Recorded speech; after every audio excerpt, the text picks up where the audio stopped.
ഈ ആൾക്കാരിൽ നിന്ന് ഞാൻ കള്ളം പറയില്ല. ഞാൻ ഒന്നും വർക്കൗട്ട് ചെയ്തില്ല. ലാസ്റ്റത്തെ ഒരാഴ്ച ഞാൻ പഠിച്ചില്ല എന്ന് തന്നെ പറയാം. അങ്ങനെ ഒരിക്കലും പോസിബിൾ അല്ല. കാരണം എല്ലാവരും ഊണും ഉറക്കവും ഇല്ലാതെ പഠിച്ചാണ് ഞങ്ങളുടെ ഇൻസ്റ്റിറ്റ്യൂട്ടിൽ ഒരേ ഒരു ചേച്ചി ജയിച്ചത്. ആ ചേച്ചിക്കും 74% ഉണ്ടായിരുന്നുള്ളൂ. ത്തിന് മഹത്വം ഉണ്ടാകട്ടെ. ആദ്യമായി പരിശുദ്ധ അമ്മയ്ക്കും ഈശോയ്ക്കും ഞാൻ ഒത്തിരി നന്ദി പറയുന്നു. ഞാൻ ആദ്യമായി ഉടമ്പടി എടുത്തത് 2022 ഡിസംബർ 4-ാം തീയതിയാണ്. എൻ്റെ പേര് സുമി. ഞാൻ കൊല്ലം കണ്ടച്ചിറ സെൻറ് തോമസ് ചർച്ച് ഇടവക അംഗമാണ്. 2022 ഡിസംബറിലാണ് ഞാൻ ആദ്യമായി ഉടമ്പടി എടുത്തത്. ഞാൻ വിദേശത്തേക്ക് പോകുന്ന ഒരു കാര്യവുമായി ബന്ധപ്പെട്ടാണ് ഉടമ്പടി എടുത്തത്. ഓൾറെഡി ഞാൻ പൈസ കൊടുത്തിട്ടുണ്ടായിരുന്നു. അപ്പം അവിടെ കാശ് കൊടുത്തൊരു ചേച്ചി തന്നെ എന്നോട് പറഞ്ഞത്, കൃപാസനത്തിൽ പോകാം, എനിക്കിവിടുത്തെ പത്രമൊക്കെ 1-2 വട്ടം കിട്ടിയിട്ടുണ്ട്. അപ്പം ഞാൻ വിചാരിച്ചു ഭയങ്കര അത്ഭുതം നടക്കുന്ന സ്ഥലമാണ്, എനിക്ക് വിശ്വാസം ഉണ്ടായിരുന്നു.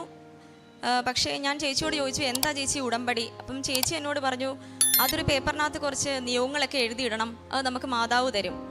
ഞാൻ നല്ല കാര്യം, പെട്ടെന്ന് കുറേ ആവശ്യങ്ങളൊക്കെ നടന്നു കിട്ടും എന്ന് കരുതിയാണ് ഞാൻ വന്നത്. പക്ഷെ ഞാൻ ഇപ്പോഴും വിശ്വസിക്കുന്നു മാതാവ് ചേച്ചി കൊണ്ടത് പറയിക്കുന്നതാണ്. കാരണം നിബന്ധനകൾ കേട്ടായിരുന്നെങ്കിൽ ഒരിക്കലും ഞാൻ വന്ന് ഉടമ്പടി എടുക്കത്തില്ലായിരുന്നു. കാരണം രാവിലെ എഴുന്നേൽക്കുക, പിന്നെ എല്ലാവരോടും സൗമ്യമായി പെരുമാറുക, ഇതൊക്കെ ഇച്ചിരി പാടായിട്ടുള്ള കാര്യമാണ്. അങ്ങനെ ഞാൻ ഇവിടുന്ന് വീട്ടിൽ തിരിച്ചു പോയി. ഉടമ്പടി ക്ലാസ്സിലിരുന്നപ്പോഴാണ് ഞാൻ ഇതിനെക്കുറിച്ച് കൂടുതൽ അറിഞ്ഞതും ഞാൻ ഒട്ടും സംതൃപ്തിയില്ലാതെ തിരിച്ചു പോയത്. കാരണം ഞാനൊരു ഡിവൈനിലും അവിടെയൊക്കെ കിട്ടുന്ന ഒരു ധ്യാനം പോലെയൊക്കെ പ്രതീക്ഷ വന്ന, പക്ഷേ ഇവിടെ അതൊന്നും അല്ലായിരുന്നല്ലോ. അങ്ങനെ വീട്ടിൽ ചെന്ന് ഞാൻ ചെയ്യണോ വേണ്ടയോ എന്നുള്ളൊരു ഇതിലായിരുന്നു. പക്ഷേ ഞാൻ എന്തായാലും ചെയ്യാം, നീ മാതാവ് ഈശോയ്ക്ക് എന്നെ ശിക്ഷിച്ചാലോ എന്ന് ഞാനങ്ങ് വിചാരിച്ചു. അങ്ങനെ ഞാൻ ചെയ്തു. എന്നാലും പത്രം കൊടുത്തില്ല. പത്രം ഞാൻ എൻ്റെ വീട്ടിൽ തന്നെ വെച്ചിരുന്നു. ആ ഇടയ്ക്കാണ് എനിക്ക് ചിക്കൻ ബോക്സ് വന്നത്. എനിക്ക് ഭയങ്കരമായിട്ട് വന്നു. എനിക്ക് മാറുന്നില്ലായിരുന്നു, ഉറങ്ങാൻ പറ്റുന്നില്ല. അങ്ങനെ എൻ്റെ ജീവിതത്തിൽ ആദ്യമായിട്ട് ഞാൻ സ്വന്തമായിട്ട് കൊന്ത ചൊല്ലി. ഞാൻ എൻ്റെ ഈ പ്രായത്തിനിടയ്ക്ക് ഞാൻ അങ്ങനെ ഇതുവരെ ചെയ്തിട്ടില്ല. അങ്ങനെ ഞാൻ കൊന്ത ചൊല്ലി പ്രാർത്ഥിക്കാൻ തുടങ്ങി. പെട്ടെന്ന് തന്നെ ഞാൻ പ്രാർത്ഥിക്കാൻ തുടങ്ങിയതോടെ എനിക്ക് പെട്ടെന്ന് എൻ്റെ ആ അസുഖം അങ്ങ് മാറി. പിന്നെ മുഖത്തെ പാടും ഞാൻ തൈലും എല്ലാം തേച്ച് അത് പെട്ടെന്ന് മാറിക്കിട്ടി. അങ്ങനെ എനിക്ക് ചെറിയൊരു വിശ്വാസമൊക്കെ വന്ന് ഞാൻ പിന്നെ ഇഷ്ടത്തോടെ ചെയ്യാൻ തുടങ്ങി. പക്ഷേ എൻ്റെ ഈ പുറത്തു പോകുന്ന കാര്യം മാത്രം നടന്നില്ല. അത് കുറേ ഏജൻറ്റിൻ്റെ ലൈസൻസ് കട്ടായി, പോകാൻ പറ്റിയില്ല, കുറച്ച് കാശൊക്കെ പോയി. പിന്നെ ഞാൻ എന്നാലും പ്രാർത്ഥിക്കുന്നുണ്ടായിരുന്നു. ഉടമ്പടിയൊക്കെ വന്ന് പുതുക്കി. രണ്ടാമത് ഞാൻ വേറൊരു ഏജൻറ്റിനെ കൊടുത്ത്, അതും ശരിയായില്ല. അങ്ങനെ ഞാൻ ഭയങ്കരമായിട്ട് ഇതായി. ഞാൻ 2 വട്ടം ട്രൈ ചെയ്തിട്ടും സക്സസ് ആവാത്തത് കൊണ്ടും പിന്നെ വീട്ടിലാർക്കും അറിയത്തില്ല. എനിക്കും അമ്മയ്ക്കും സിസ്റ്ററിനും മാത്രമേ അറിയത്തുള്ളൂ ഞാനിങ്ങനെ ട്രൈ ചെയ്യുന്നുണ്ടായിരുന്നെന്ന്. പിന്നെ എല്ലാവരും എൻ്റെ അടുത്ത് PSC പഠിക്ക്, നീ PSC പഠിക്ക്. എല്ലാവരും നോക്കുമ്പോൾ ഞാൻ ചുമ്മാ വീട്ടിൽ ഇരിക്കുക. പക്ഷേ ഞാൻ വർക്ക് ചെയ്യുന്നുണ്ട്, പക്ഷേ എന്തോ എനിക്കത് കിട്ടുന്നില്ല. എനിക്ക് ഭയങ്കര സങ്കടമായി. എല്ലാവരും പറഞ്ഞ്, നീ ഇങ്ങനെ ഇരുന്നാൽ നീ പിള്ളേരെയൊക്കെ നോക്കി കല്യാണം കഴിച്ച് വീട്ടിൽ ഇരിക്കേണ്ടി വരും എന്നൊക്കെ പറഞ്ഞു കഴിഞ്ഞാൽ എനിക്ക് ഭയങ്കരമായിട്ട് വിഷമമായി. കാരണം ഒന്നും ശരിയാവുന്നില്ല. അങ്ങനെയാണ് എൻ്റെ സിസ്റ്റർ ഒരു ദിവസം പറഞ്ഞത്, നീ മെഡിക്കൽ കോഡിങ് വന്ന് പഠിക്ക്, ചിലപ്പോൾ നിനക്ക് ഈ രാജ്യത്ത് പോകാൻ പറ്റിയില്ലെങ്കിലും നിനക്ക് മറ്റൊരു രാജ്യം മാതാവ് തരും. അവൾക്കറിയായിരുന്നു ഞാൻ പ്രാർത്ഥിക്കുന്നുണ്ടെന്ന്. രണ്ടാമത്തെ അറ്റംപ്റ്റ് ശരിയാവാതായപ്പോഴത്തേനെ ഞാൻ ഉടമ്പടി പുതുക്കലൊക്കെ നിർത്തി. പക്ഷെ ഞാൻ പ്രാർത്ഥിക്കുന്നുണ്ട്, അത്ര തന്നെ. അവൾ അതിൻ്റെ കൂടെ എൻ്റെ അടുത്ത് വേറൊരു കാര്യം കൂടി പറഞ്ഞു, ഈ ഇൻസ്റ്റിറ്റ്യൂട്ടിൽ മെഡിക്കൽ കോഡിങ് മര്യാദയ്ക്കൊന്നും പഠിപ്പിക്കത്തില്ല, പിന്നെ നിൻ്റെ ഇഷ്ടം, ദൂരെ പോയി എറണാകുളത്തുള്ള 2 ഇൻസ്റ്റിറ്റ്യൂട്ടിൻ്റെ കാര്യം പറഞ്ഞാൽ അവിടെ പോയി പഠിക്കുകയാണെങ്കിൽ നീ പെട്ടെന്ന് പാസ്സാവും. കാരണം 60,000 രൂപയാണ് എക്സാമിന്, 2 ചാൻസേ ഉള്ളൂ. പാസ്സാവെന്ന് വെച്ചാൽ നല്ല ടഫായിട്ടുള്ള കാര്യമാണ് എന്നൊക്കെ അവൾ എൻ്റെ അടുത്ത് പറഞ്ഞിരുന്നു. പക്ഷേ ഓൾറെഡി ഞാൻ കാരണം പൈസ പോയത് കൊണ്ടും അമ്മയടുത്ത് എനിക്ക് അമ്മ ഇനി ബുദ്ധിമുട്ടിക്കാൻ വയ്യ എനിക്ക്. അങ്ങനെ ഞാൻ ഇവിടെ തന്നെ പോകാൻ തീരുമാനിച്ച് കൊല്ലത്തുള്ള ഇൻസ്റ്റിറ്റ്യൂട്ടിലാണ് പഠിച്ചത്. ഞാൻ ഏറ്റവും അവസാനം ക്ലാസ്സിന് ജോയിൻ ചെയ്ത ഒരാളാണ്. ക്വസ്റ്റ്യൻ ചെയ്യാനും ഒക്കെ എനിക്ക് ഭയങ്കര പാടായിരുന്നു. കാരണം കോഡ് എടുക്കുക എന്ന് പറഞ്ഞാൽ ഈസി ആയിട്ടുള്ള കാര്യമില്ല. നമുക്ക് എല്ലാത്തിനെ കുറിച്ചൊരു ധാരണ വേണം. എല്ലാവരും ക്ലാസ്സിൽ ആൻസർ പറയുമ്പം ഞാൻ ഏറ്റവും പുറകിലാണ് ഇരിക്കാറ്. ഞാനങ്ങനെ ആൻസർ ഒന്നും പറയാറില്ലായിരുന്നു. പക്ഷേ ഞാൻ ഉടമ്പടി എടുക്കണം എന്നെൻ്റെ മനസ്സിലുണ്ട്. പക്ഷേ ഓരോ മാസവും ഞാൻ എടുക്കണം എന്ന് വിചാരിക്കും, പറ്റുന്നില്ല, പല തടസ്സങ്ങളാണ്. അങ്ങനെ നീണ്ടു പോയി. കോഴ്സ് ഏകദേശം ഒരു 4 മാസം ഉണ്ടായിരുന്നു. കോഴ്സ് കംപ്ലീറ്റ് ആയി. പിന്നെ എക്സാമാണ്. ഞാൻ എക്സാം അതിനിടയ്ക്ക് തന്നെ ഞങ്ങളുടെ ഇൻസ്റ്റിറ്റ്യൂട്ടിൽ ഒത്തിരി പിള്ളേർ പരീക്ഷ എഴുതി, എല്ലാവരും തോറ്റ്. ഈ 1 വർഷക്കാലത്തിനിടയ്ക്ക് ആരും തന്നെ ജയിച്ചില്ല എന്ന് തന്നെ പറയാം. പിന്നെ ഒരു ഡോക്ടർ ജയിച്ച് 74% മാർക്കോടെ പാസ്സായി. വേറെ ആരും തന്നെ പാസ്സായില്ല. 2-3 കൊല്ലമായിട്ടൊക്കെ ഇരിക്കുന്ന കൊച്ചുങ്ങളുണ്ടായിരുന്നു ഞങ്ങളുടെ കൂട്ടത്തിൽ. ഞാനങ്ങനെ വന്ന് ഉടമ്പടി പുതുക്കാൻ തീരുമാനിച്ച്. ഉടമ്പടി പുതുക്കുന്നതിൻ്റെ തലേന്ന് എൻ്റെ ഇൻസ്റ്റിറ്റ്യൂട്ടിൽ തന്നെയുള്ള ആൻമേരി എന്ന് പറഞ്ഞ കൊച്ച്, അവളോട് ഞാനൊന്ന് വിളിച്ച് ചോദിച്ചു. കാരണം ഒത്തിരി നാളായി പുതുക്കിയിട്ട് ഇവിടെ ഇനി എന്തെങ്കിലും ചേഞ്ചൊക്കെ ഉണ്ടായെന്ന് അറിയാൻ വേണ്ടി ചുമ്മാ വിളിച്ചതാണ്. അപ്പോൾ അവൾ എൻ്റെ അടുത്ത് ചോദിച്ചു, നീ പോകുവാണോ? ഞാൻ പറഞ്ഞു, ഞാൻ പോവുക. എങ്ങനെ പോകുന്നതെന്ന് ചോദിച്ചു. ഞാൻ പറഞ്ഞു, ഞാൻ ഒറ്റയ്ക്കാണ് പോകുന്ന, മാതാവിൻ്റെ അടുത്തല്ലേ പോകുന്ന, എന്തിനാ കൂട്ട്? ഞാൻ കൂട്ട് നോക്കി നിന്നിട്ടാ എനിക്ക് ഇതുവരെയും പോകാൻ പറ്റാമെന്ന് പറഞ്ഞു. അങ്ങനെ ഞാൻ വീണ്ടും ഇവിടെ വന്ന് ഉടമ്പടി അവളുമായിട്ട് വന്ന് പുതുക്കിയതിന് ശേഷം ഇത്തവണ ഞാൻ തീരുമാനിച്ചു, എനിക്കെല്ലാം കറക്റ്റായിട്ട് ചെയ്യണം. കാരണം എനിക്ക് ഇതെങ്ങനെയെങ്കിലും കിട്ടണം. ഇതെൻ്റെ ലാസ്റ്റ് ചാൻസ് ആണ്. ഇനി എനിക്കിങ്ങനെ വീട്ടിലിരിക്കാൻ വയ്യ. ഇങ്ങനെ ഞാൻ ഇനി എല്ലാ കാര്യങ്ങളും ഇഷ്ടത്തോടെ ചെയ്യാൻ തുടങ്ങി. ഒരു ഞായറാഴ്ച പോലും ഞാൻ മുടക്കിയില്ല. പ്രേക്ഷിത പ്രവർത്തനത്തിനും കാരുണ്യ പ്രവർത്തനത്തിനുമായി ഞാൻ ഇറങ്ങും. എൻ്റെ കയ്യിൽ അങ്ങനെ പൈസയൊന്നുമില്ല. പക്ഷേ ഞാൻ എൻ്റെ ഉള്ള രീതിക്ക് ഞാൻ അവിടെ എന്തെങ്കിലുമൊക്കെ കൊടുക്കും. എന്നോട് ആരെങ്കിലും കൈ നീട്ടിയാൽ ഞാൻ എൻ്റെ കയ്യിൽ ഉള്ളത് ഞാൻ എടുത്തു കൊടുക്കും. കെയർ ഹോമിൽ പോയി കെയർ ഹോം ഞാൻ തിരഞ്ഞെടുത്ത് ഒത്തിരി പ്രാർത്ഥിച്ചിട്ടാണ്. മാതാവേ, എനിക്ക് എന്തെങ്കിലുമൊക്കെ ചെയ്യാനുള്ളൊരു കെയർ ഹോം എനിക്ക് നീ തരണേ. അല്ലാതെ എനിക്ക് ചുമ്മാ പോയി കണ്ടിട്ട് വരാനില്ല, എനിക്ക് എന്തെങ്കിലുമൊക്കെ ചെയ്യണം. ഞാൻ പ്രാർത്ഥിച്ച പോലെ തന്നെ എനിക്കൊരു കെയർ ഹോം കിട്ടി. അവിടെ ഞായറാഴ്ച ആൾക്കാരെ ആവശ്യം ഉണ്ടായിരുന്നു ഹെൽപ്പിന്. ഞാൻ അവിടെ ചെന്നു, ഫുഡൊക്കെ വിളമ്പി കൊടുത്തു. എനിക്കൊന്നിനും മടിയില്ലായിരുന്നു. അവരുടെ തല ചീവി കൊടുത്തു, ബാത്റൂം കഴുകി. ഇതൊക്കെ ഞാൻ അവിടുത്തെ മെയിൻ ആൻറ്റി കാണാതെ ചെയ്തുകൊണ്ടിരുന്നത്. കാരണം ആൻറ്റി സമ്മതിക്കത്തില്ല. പക്ഷേ എന്തോ എനിക്കതൊക്കെ ചെയ്യാനൊരു അവസരം കിട്ടി. ഞാൻ ഇഷ്ടത്തോടാണ് ഓരോ കാര്യങ്ങൾ ചെയ്തത്. പിന്നെ പറ്റുമ്പോഴെല്ലാം ഞാൻ വന്ന് കൃപാസന പത്രം വാങ്ങി വിശ്വാസ പ്രമാണം എഴുതി തന്നെ ഞാൻ കൊടുക്കാൻ തുടങ്ങി. ഇങ്ങനെയൊക്കെ ചെയ്യാൻ തുടങ്ങിയപ്പോൾ പിന്നെ പഠിത്തം ഞാൻ അത്ര ഇമ്പോർട്ടൻസ് കൊടുത്തില്ല. പഠിച്ചില്ല എന്ന് തന്നെ വേണമെങ്കിൽ പറയാം. ഈ എക്സാമിന് ഏറ്റവും കൂടുതൽ ഇമ്പോർട്ടൻ്റ് ആയിട്ടുള്ള കാര്യം എന്ന് വെച്ചാൽ ടൈം മാനേജ്മെൻറ്റാണ്. 4 മണിക്കൂർ 100 ക്വസ്റ്റ്യൻ ചെയ്യണം. അതും വലിയ 3, ഞങ്ങൾ പഠിക്കുമ്പോൾ 5 ടെക്സ്റ്റാണ്, എക്സാമിന് 3 ടെക്സ്റ്റാണ്. ഇത് നോക്കി കോഡ് എടുക്കണം. അത് ഈസി ആയിട്ടുള്ള കാര്യമല്ല. എഴുതിയവരെല്ലാവരും തോക്കുവാണ്.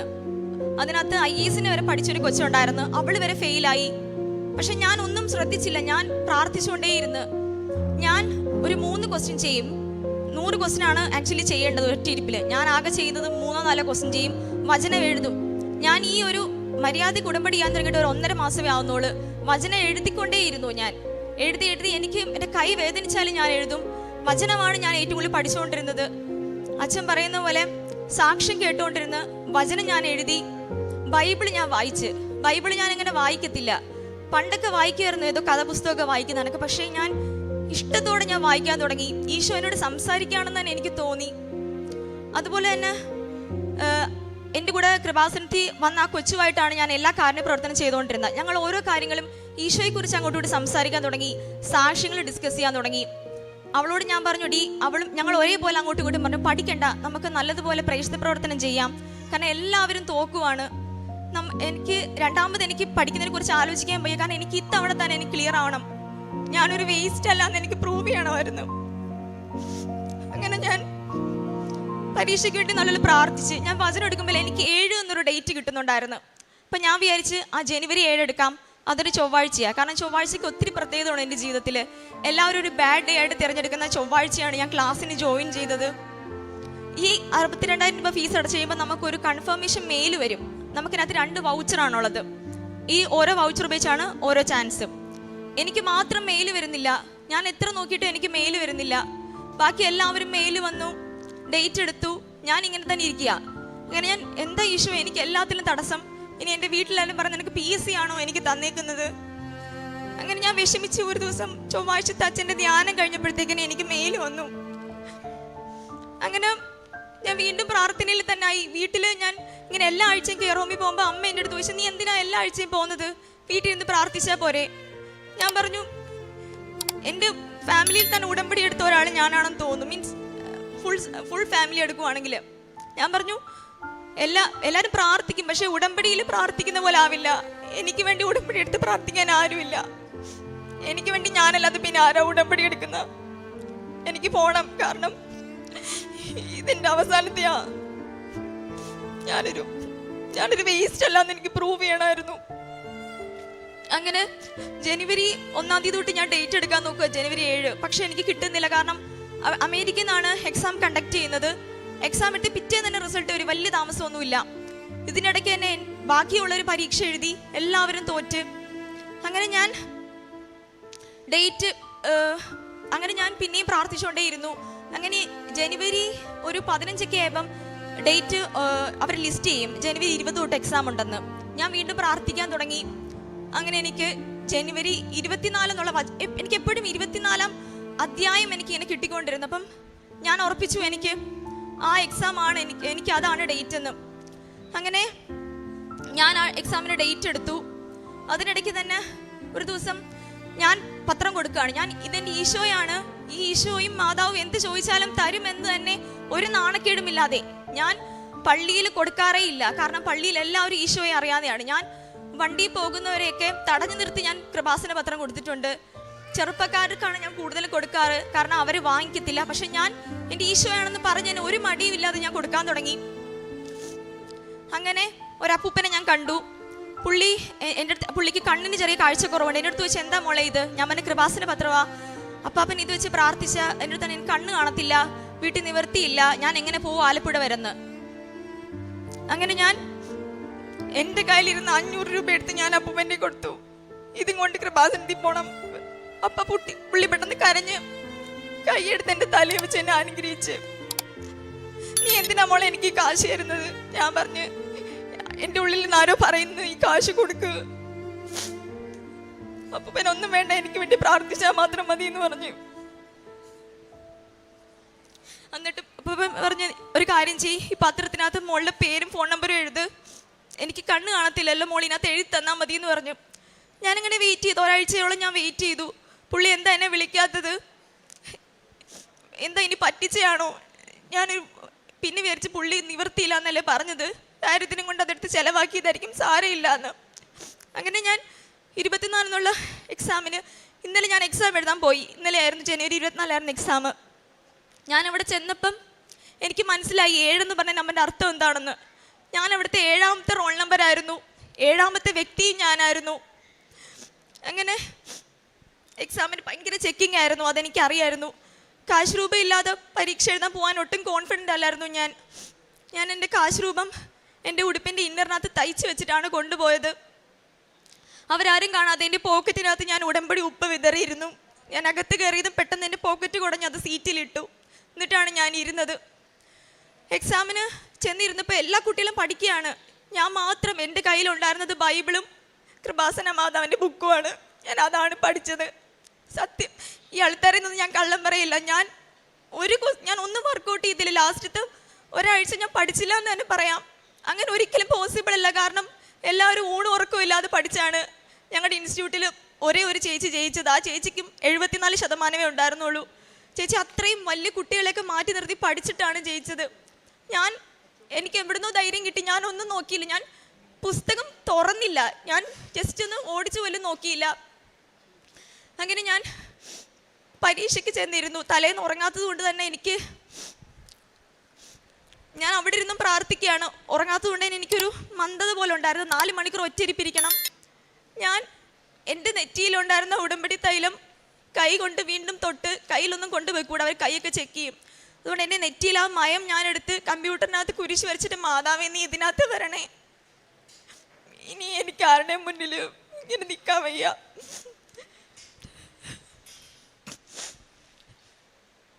എൻ്റെ അവസാനത്തെ ചാൻസാണ്. ഞാൻ ഒരു യൂസ്ലെസ് അല്ല. ഈശോയിലൂടെ എനിക്കിത് കിട്ടും. കാരണം എൻ്റെ ഒപ്പമുള്ളവരൊക്കെ വിശ്വസിക്കും. കാരണം ഇത് അത്രയ്ക്ക് പാടാണ്. എല്ലാവരും എഴുതി തോറ്റ്. ഒരു ഇൻസ്റ്റിറ്റ്യൂട്ടിലെ മൊത്ത കുട്ടികൾ തോക്കണമെങ്കിൽ നിങ്ങൾക്ക് ഊഹിക്കല്ല എത്ര പാടായിരിക്കുമെന്ന്. അങ്ങനെ ഞാൻ അവിടെ ഇരുന്ന് എനിക്കൊന്ന് കാണാൻ വയ്യായിരുന്നു ക്വസ്റ്റ്യൻ. സത്യത്തിൽ ഇത് ക്വസ്റ്റ്യൻ വായിച്ച് 3 ടെക്സ്റ്റിലായിരിക്കും ചിലപ്പോൾ കോഡ്. 3 നമ്മൾ തുറന്ന് എടുക്കണം. അത് ഈസി ആയിട്ടുള്ള കാര്യമല്ല. ഞാൻ വായിച്ചു, എന്തൊക്കെയോ ഞാൻ ക്ലിക്ക് ചെയ്തു. പക്ഷെ എനിക്ക് മാതാവിൻ്റെ ഒരു പ്രത്യേക ഇത് കിട്ടി. കാരണം നീ ഇത് ക്ലിക്ക് ചെയ്, ഇത് കറക്റ്റാന്ന് എൻ്റെ അടുത്ത് ആരോ പറയുന്നുണ്ടായിരുന്നു. ഞാൻ എൻ്റെ മാതാവേ, എൻ്റെ കഴുത്തിലെ അച്ഛൻ ജോസഫ് അച്ഛൻ തന്നൊരു കാശുരൂപം ഉണ്ടായിരുന്നു. എൻ്റെ ഇന്നറിനകത്ത് ഞാൻ തയ്ച്ചിട്ട യഥാർത്ഥ കാശുരൂപം ഉണ്ടായിരുന്നു. ഞാൻ ഓരോ പ്രാവശ്യം കുത്തുന്നതിന് മുന്നേയും എൻ്റെ കഴുത്തിൽ കിടന്ന കാശുരൂപം ഞാൻ മുത്തി. മറ്റേത് അകത്തായതുകൊണ്ട് അവർ നമ്മളെ ചെക്ക് ചെയ്യും, ക്യാമറയുണ്ട്. കൈ കൊണ്ട് ജസ്റ്റ് തൊട്ടിട്ട്, മാതാവേ ഞാൻ തൊടാൻ പോവാണ്, എൻ്റെ കൈയല്ല നിൻ്റെ കൈയാണ് പ്രവർത്തിക്കേണ്ടത് എന്ന് പറഞ്ഞ് ഞാൻ ഓരോന്നും തൊട്ടു. ആദ്യം കുറേ നേരം, പിന്നെ കുറേ നേരം ഞാനിങ്ങനെ ഇരിക്കും, പിന്നെയും തൊടും. എല്ലാവരും ഭയങ്കരമായിട്ട് എഴുതുക. ഇതിനകത്ത് ഏറ്റവും ടഫ് ലാസ്റ്റത്തെ 10 ക്വസ്റ്റ്യൻ, ആ കേസ് സ്റ്റഡി. അതിൽ എല്ലാവർക്കും അത് 1 മണിക്കൂർ അല്ലെങ്കിൽ അതിൽ കൂടുതൽ വേണം. കാരണം അത് ഒരു പേജ് ഫുള്ള് കാണും. ഞാൻ പക്ഷേ അത്ഭുതം എന്ന് വെച്ചാൽ ഞാൻ അരമണിക്കൂർ ഇല്ല എനിക്ക് കേസ് സ്റ്റഡി ചെയ്യാൻ. ബാക്കി ഞാൻ വായിക്കാതെ തന്നെയാണ് എഴുതിയത്.